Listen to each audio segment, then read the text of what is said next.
Oke, Ibu lanjutkan. Setelah definisi sinyal, kita akan bahas tentang jenis-jenisnya atau pembagian sinyal. Istilah-istilah ini akan sering Anda dengar di mata kuliah berikutnya ya. Jadi contoh jenis-jenis sinyal. Ada yang sinyal sifatnya adalah continuous. Ada juga yang sifatnya adalah discrete. Lalu ada lagi sinyal yang sifatnya adalah analog versus digital, ya. Ada discrete, ada digital. Itu adalah dua hal yang berbeda.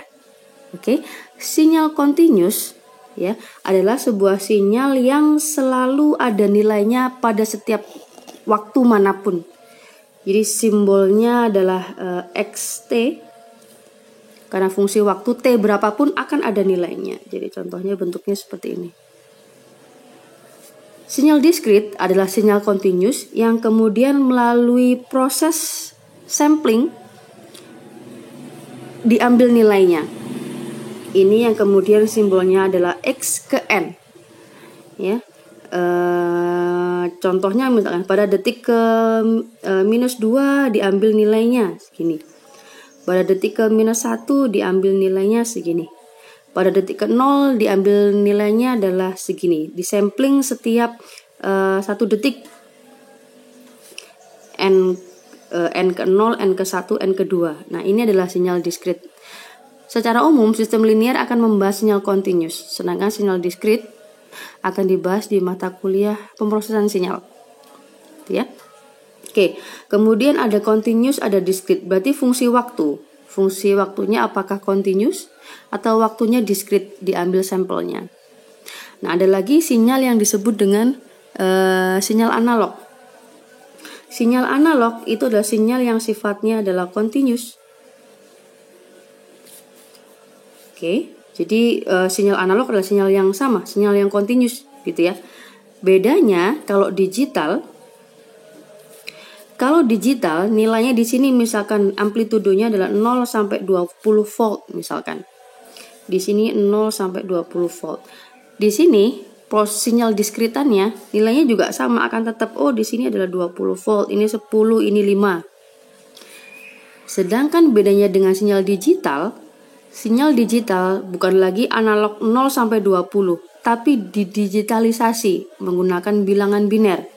Misalkan Anda pakai 3 digit, berarti nilainya dari 0 sampai 20 volt akan didigitalkan dari nilainya 000 sampai 111. Proses ini namanya kuantisasi ya, akan Anda pelajari di mata kuliah pemrosesan sinyal. Ya. Itu bedanya continuous, discrete, analog dan digital. Oke, klasifikasi sinyal berikutnya. Yang ketiga adalah sinyal yang sifatnya periodik versus non-periodik atau aperiodic. Sama aja ya, ada menyebutkan non-periodik. Nah, namanya saja periodik, berarti akan ada sebuah T besar periode kan. Anda masih ingat simbolnya T besar adalah periode. Berarti sinyal periodik adalah sinyal yang sifatnya adalah berulang di setiap periodenya, tidak akan berulang lagi. Jadi setiap 1 T nilainya akan berulang lagi. Itu adalah sinyal yang sifatnya adalah periodik. Sebaliknya kalau aperiodik atau non periodik berarti tidak ada pengulangan setiap 1 periode, random gitu ya sifatnya ya. Jadi dia tidak berulang. Itu adalah sinyal yang sifatnya aperiodik. Pembagian yang keempat, istilah-istilah lain yang akan sering Anda temui. Yang nomor 4 adalah sinyal deterministik versus sinyal random atau probabilistik. Ada menyebutkan probabilistik juga. Ya, sifatnya probabilistik. Sinyal deterministik adalah sebuah sinyal yang bisa dibuat persamaan matematisnya. Misalkan xt adalah 4 sin omega T min 45 derajat, misalkan seperti ini. Itu sinyal deterministik. Sinyal yang random, ya contohnya sinyal yang noise ya, sama seperti aprodikta. Sifatnya random, seperti halnya noise. Dia tidak bisa dibuat persamaan sinyalnya seperti ini. Oke. Kemudian ada lagi istilah-istilah sinyal lain yang disebut dengan sinyal kausal versus non kausal.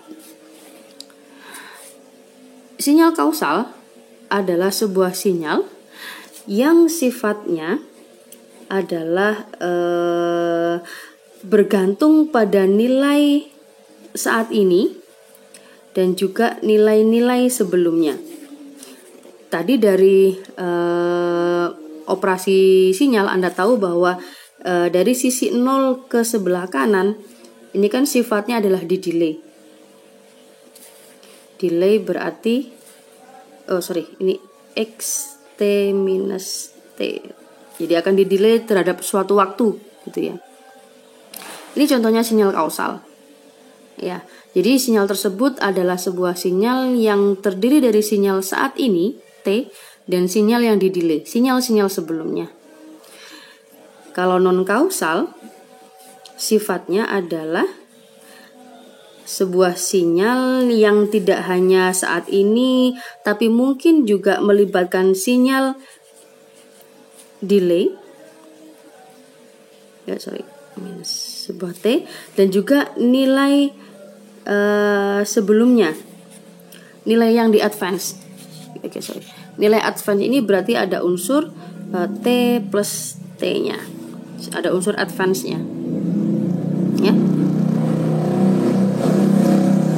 Oke, kenapa ini penting? Karena ketika nanti Anda membuat sebuah sistem yang real time akan selalu melibatkan sinyal-sinyal yang sifatnya kausal. Anda tidak mungkin bisa melakukan sebuah real time jika melibatkan nilai-nilai di masa depan atau nilai-nilai yang sifatnya adalah advance. Karena itu tidak mungkin terjadi. Anda tidak bisa memprediksi sinyal yang belum muncul seperti itu. Jadi umumnya kalau untuk sistem yang real time Anda akan selalu berhubungan dengan sinyal kausal. Kalau non kausal biasanya sistemnya adalah offline. Misalkan Anda record sebelumnya baru kemudian dianalisa, maka akan melibatkan sinyal-sinyal yang sifatnya non kausal. Itu ya, itu klasifikasi dari jenis-jenis sinyal.